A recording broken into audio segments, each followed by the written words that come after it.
The Memory Merchants, the story by Carl Otto. Dr. Rachel Morgan stared at the man sitting across from her, struggling to hide her disbelief. 2 weeks ago, Marine Staff Sergeant James Cooper could barely maintain eye contact. Now he sat relaxed, almost serene, describing his last tour in Afghanistan as if recounting a distant movie. "It's like, the memories are still there, Doc, but they don't hurt anymore," Cooper said, smiling. "Mind ease really works. All those years of therapy, meds, nothing helped like this." Rachel made another note in Cooper's file, her pen pressing perhaps a bit too hard into the paper. "And you say there were no side effects? No gaps in memory?" "None?" Cooper's smile widened. "It's amazing, really. They just store the trauma somewhere else. Let you keep the facts without the pain. You should recommend it to your other vets." Something about his phrasing tickled the back of Rachel's mind. She'd heard those exact words before, from another patient, word for word. "I'll certainly look into it," she said, keeping her tone neutral. "How are the nightmares?" "Gone completely. First time in 5 years I've slept through the night." Cooper checked his watch. "I need to get going, Doc. The wife's making dinner." After Cooper left, Rachel pulled up his previous session notes on her tablet, shifting in her chair to ease the constant ache in her left leg. The change was dramatic. Too dramatic. 15 years of treating military trauma had taught her that recovery was a gradual process, full of setbacks and small victories. Her hand unconsciously moved to the titanium cane, leaning against her desk. Her constant companion since that day in Kandahar that ended her Air Force career. Some wounds, she knew, never truly heal. But Cooper had gone from severe PTSD to apparent full recovery in less than a month. Suddenly, a woman burst into Rachel's office, her professional attire disheveled, eyes wild with panic. She slammed the door behind her, checking the lock twice. "Dr. Morgan, thank God, I've been trying to find someone who hasn't been changed yet." Rachel stood slowly, her therapist instincts kicking in. "Ma'am, why don't you have a seat? Let's talk about what's bothering you." No, you don't understand. I'm Janet Thompson, VA administration. I've been tracking the changes, the missing memories, the way people just shift." She pulled out a thick folder, papers spilling onto Rachel's desk. "Look, patient histories being rewritten, people remembering wars they never fought. It's mind ease. They're doing something to them." Rachel glanced at the papers, medical records, surveillance photos, pages of frantic notes. "Miss Thompson, I understand you're upset. Maybe we should—" "They got to Davis yesterday," Janet interrupted, her voice cracking. "He was investigating with me. Now he doesn't remember any of it. Just smiles that horrible empty smile and says, 'The memories are still there, but they don't hurt anymore.'" Rachel felt a chill at the familiar phrase, but kept her voice calm. "Why don't you tell me about Davis?" Janet's eyes narrowed suddenly. She backed away from the desk. You've heard that before, haven't you? You're one of them." She grabbed her papers, clutching them to her chest. "I thought you'd help, but you're already part of it." "Miss Thompson, please." But Janet was already running, papers trailing behind her like leaves in a storm. Rachel picked up one of Janet's dropped papers, a photograph of what looked like some kind of giant statue made of crystal, partially buried in ice. The word permafrost was scrawled across the top. She filed the incident away as another mental health crisis, not an uncommon occurrence in her line of work. Her office computer chimed with a new email. Another slick promotional video from Mind Ease, this one specifically targeting veterans and their families. The production value was impressive.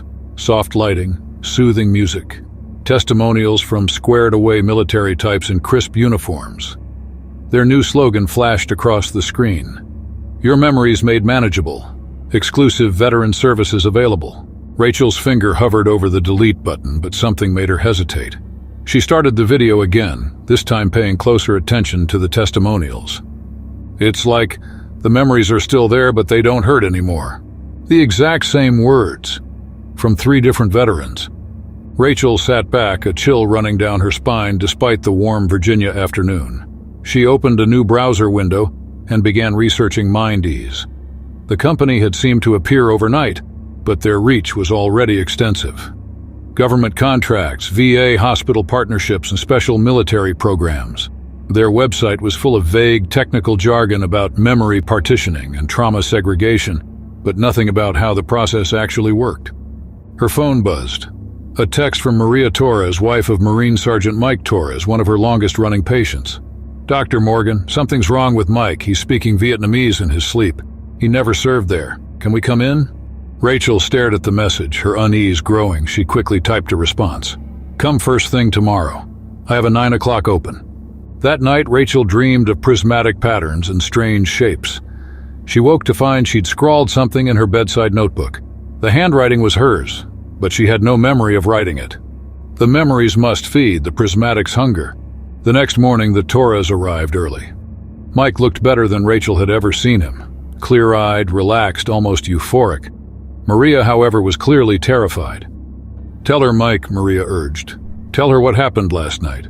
Mike smiled that same serene smile Rachel had seen on Cooper. "I just had a dream, that's all. Everyone has dreams." "You were speaking Vietnamese." Maria's voice rose. "You were describing the fall of Dien Bien Phu like you were there. That was 30 years before you were born." "Mrs. Torres," Rachel intervened, "could you give us a moment alone?" Once Maria left, Rachel studied Mike carefully. His posture, his mannerisms, something was off. Like an actor playing the role of Mike Torres rather than the man himself. "When did you start the mind-ease treatment?" she asked. 2 weeks ago. Best decision I ever made." There was that smile again. "The memories are still there, but they don't hurt anymore." Rachel felt a headache building behind her eyes. "Mike, you never mentioned considering mind-ease before. What made you decide to try it?" Mike's smile flickered just for a moment. I'm not sure, it just felt right." His head tilted slightly, unnaturally. "You should try it yourself, Doc. Don't you have memories you'd rather not carry?" Images flashed through Rachel's mind, a field hospital in Iraq, the smell of burning flesh, a young soldier begging her to end his pain. She blinked hard, pushing the memories away. "I think we're done for today," she said. "Please send Maria back in." After explaining to a distraught Maria that she would look into the situation, Rachel closed her office door and pulled up MindEase's corporate records. The company's founder, General William Harris, retired, had served in multiple classified operations. One name in his service record caught her eye. Operation Permafrost, classified, deep in the Antarctic interior. She dug deeper. Harris had been involved in the recovery of several artifacts of interest during various scientific expeditions. The dates and locations formed a pattern, each corresponding to reports of strange phenomena, lights under the ice, strange structures where none should exist, research teams speaking unknown languages before vanishing into the endless white. Rachel's computer screen flickered, and for a moment she saw different text overlaying the corporate documents, strange symbols that hurt her eyes to look at. She quickly closed the browser, but not before seeing one phrase repeated over and over. "The prism hungers, the memories must feed." That evening, Rachel sat in her car outside the local MindEase facility. The building was new, all glass and steel, but something about its architecture was disturbing when her eyes tried to follow its lines. The angles seemed to shift when viewed directly, almost as if it was constantly but subtly changing its shape. Windows refracted light weirdly, and the company's logo, a stylized brain inside a protective shield, pulsed softly in the gathering dark, though Rachel couldn't locate any obvious source of illumination. As she watched, a group of veterans emerged from the building, their movements synchronized with a precision that went beyond military discipline. Their legs lifted at identical heights, arms swinging in perfect rhythm, heads turning in unison like puppets controlled by the same string. Even their breathing seemed coordinated, chests rising and falling as one. Their faces wore identical serene smiles that never quite reached their eyes, expressions frozen in a way that made them look more like photographs of people than people themselves. Behind them, through the oddly angled windows, Rachel could have sworn she saw something move, a massive, shadowy shape that seemed to bend not just the light around it, but reality itself. The very air appeared to distort in its presence, like heat waves rising from hot pavement. The hair on the back of her neck stood. Her phone buzzed with a text from an unknown number. "Dr. Morgan, your 3 p.m. appointment tomorrow needs rescheduling." Rachel frowned. She hadn't taken any appointments for tomorrow. She'd cleared her schedule to investigate. She checked her calendar. It was full of appointments she didn't remember making. Notes she didn't remember writing, patient names she'd never heard of. With trembling fingers, she opened her photos. There she was, entering the Mind-Ease facility. The timestamp read 3 months ago. She had no memory of it. Her phone buzzed again. Another text from the unknown number. "Don't worry, Dr. Morgan, the memories are still there, they just don't hurt anymore." Rachel started her car, her heart pounding. As she pulled away from the facility, she glanced in her rearview mirror. For a moment, she thought she saw something vast and prismatic rising from behind the building, its crystalline surface reflecting countless faces, countless memories. Then she blinked and it was gone, but the investigation had begun, and beneath the surface of reality, something ancient stirred in response. Rachel's leg throbbed as she climbed the stairs to her office the next morning. She'd barely slept, her dreams filled with prismatic shapes and the sound of cracking ice. The pain was worse than usual. It always acted up when something was wrong, like a built-in warning system. Her first patient of the day, Air Force Captain Rebecca Martinez, was already waiting. Rachel froze in the doorway. Martinez had been killed in the same IED blast that took Rachel's leg in Kandahar. She'd watched her die in the dirt and had felt Martinez's hand go limp in hers as she begged the medics to try again. "Good morning, Dr. Morgan," Martinez said, wearing that same serene smile. "The memories are still there, but they don't hurt anymore." Rachel gripped her cane tighter, knuckles white. "You're not real. You died. I was there." "Did I?" Martinez's head tilted at an unnatural angle. "Check your appointment book." Rachel's tablet showed a full patient history for Martinez, sessions stretching back years after her death. Notes in Rachel's own handwriting described progress she couldn't remember making, trauma they'd supposedly worked through together, even details about the IED blast. But in these notes, Martinez had survived. "What's happening to me?" Rachel whispered. Martinez's smile widened until it literally split her face, revealing crystals beneath the skin. "You should know, Doctor. You've already been through this. How many times have you investigated Mind-Ease? How many times have you forgotten? How many versions of my death have you stored away?" The room seemed to shift around them. The walls began to warp slightly in ways that made Rachel's head hurt. Her legs screamed in protest as reality itself appeared to warp. "Security breach detected," Martinez said, her voice now a chorus of overlapping whispers. "Memory containment protocols initiated." Rachel stumbled backward into the hallway, slamming her office door. Through the frosted glass, she watched Martinez's silhouette dissolve into prismatic shards of light.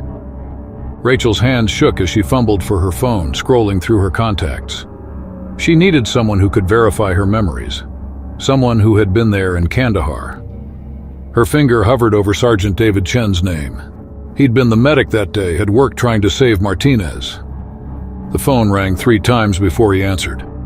"David," Rachel said, trying to keep her voice steady, "I need to ask you about Martinez, about what happened in Kandahar." A long pause, then, "I'm sorry, who is this?"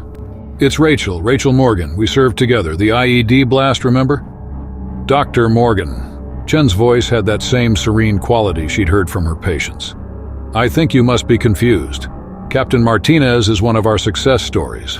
Mind-Ease helped her work through the trauma of that day. She's doing quite well now.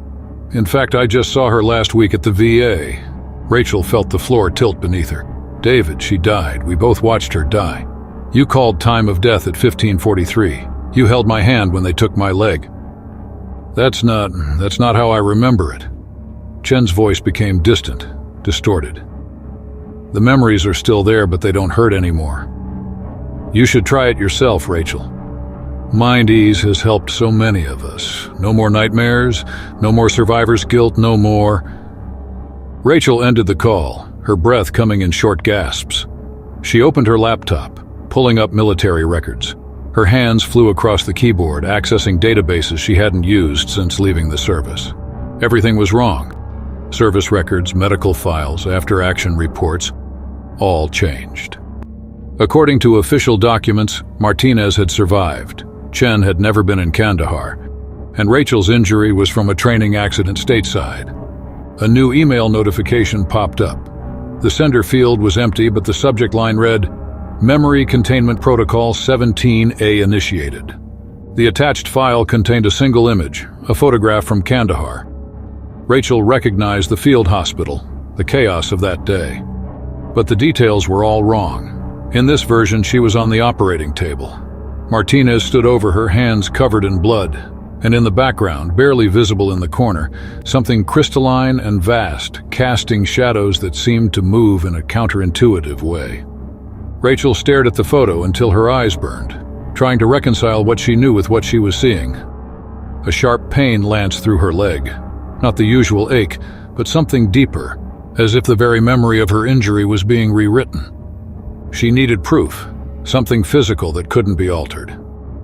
In her apartment's storage unit, buried under boxes of old case files, she found her military footlocker. The combination lock clicked open, 1543 Martinez's time of death. Inside, beneath her folded uniform, lay her Purple Heart and citation.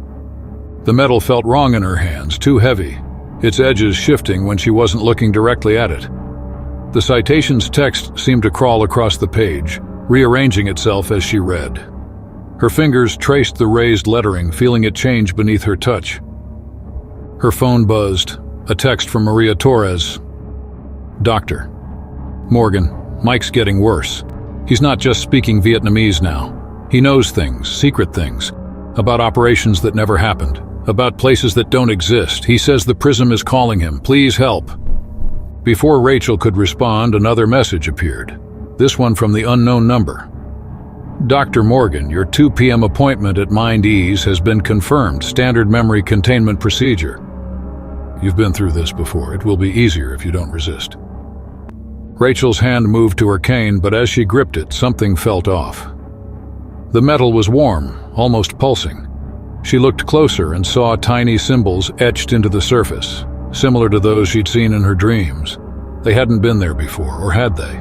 A knock at her door made her jump. Through the peephole, she saw Cooper, still wearing that serene smile. "Doctor? Morgan? The Prism sent me. It's time for your appointment." "Go away," Rachel called out, engaging the deadbolt. "I'm not going anywhere." "You don't have a choice," Cooper replied, his voice overlapping with others. "Martinez, Chen, Torres. The memories must feed. The prismatics hunger." The door's surface was cold like ice. Rachel stumbled backward as Cooper's hand emerged through the solid wood, reaching for her. His fingers had too many joints, his skin refracting light like crystal. Janet's desperate words suddenly echoed in her mind. People just shift. She'd dismissed the woman as paranoid, filed away her warnings as delusions. Now, watching Cooper's flesh refract like living crystal, Rachel realized Janet had been trying to save them all. Rachel swung her cane, connecting with the alien-like arm. There was a sound like breaking glass, and Cooper withdrew with a howl that seemed to echo off the walls of a cavernous pit. She ran for the fire escape, her legs screaming in protest. As she climbed down, she could hear multiple voices calling her name, each one belonging to someone she knew was dead or changed. The metal rungs felt like ice under her hands, the entire structure groaning and shifting like a living thing. Her feet hit the alley pavement and she ran. Behind her, reality itself seemed to be unraveling. Buildings twisted their shapes, their windows reflecting versions of her that never existed. The sky above rippled with prismatic colors, and from somewhere deep beneath the city, she felt something vast stirring. Rachel had one advantage. She knew these streets, every back alley, every shortcut. She needed to get to the VA hospital. If Mind Ease was rewriting memories, there had to be evidence in the original files, something they couldn't change.